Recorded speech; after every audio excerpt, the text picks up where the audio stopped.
Hi, my name is Julie Zicha, and I wanted to speak with you today about my son, Ryan, who my family and I lost to suicide in January of 2011.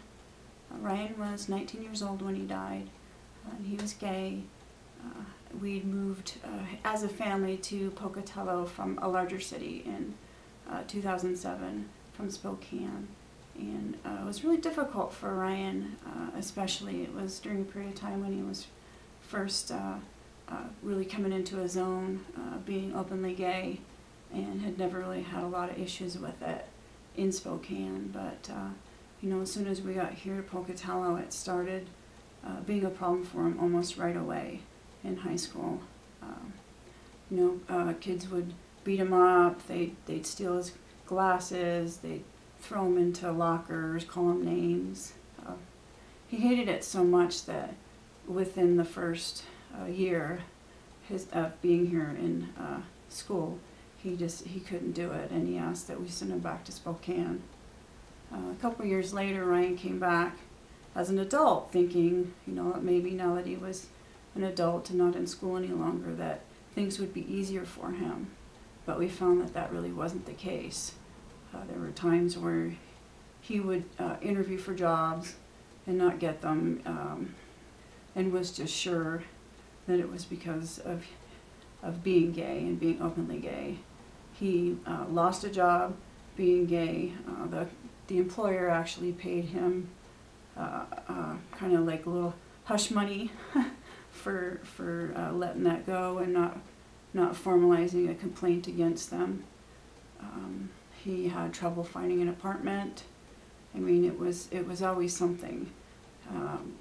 In his letter, when he left his letter for the suicide, he said, that he just couldn't be in Pocatello any longer, that he felt that people were always judging, staring, pointing fingers at him just because he was different, and that he felt like that there was something wrong with him as an individual, in the eyes of the community, that he was unwelcome and defective somehow, simply because he was gay, and he just couldn't do it. My family and I were out of town the weekend that my son died. My husband and I were in Boise, and we got a message from our son about 6 o'clock one evening, and it said that always remember that I love you and that I've always loved you. Please remember that it's not your fault. And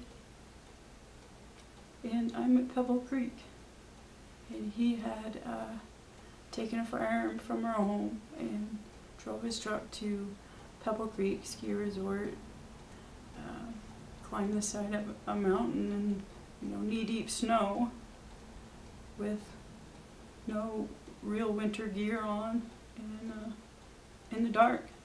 I mean, he had to have been so determined that evening, at that moment, to just end it, to actually even to make it to where he did. We as a community, we have to do better for these kids. It's so hard for kids, for teenagers, young adults to find their way in the world. I mean, even if they don't have these types of issues to deal with.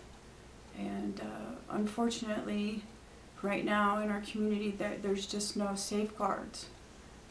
There's no support services for them. There's nothing protecting them from being discriminated against when it comes to housing or jobs or any of the other things that you and I take for granted every single day.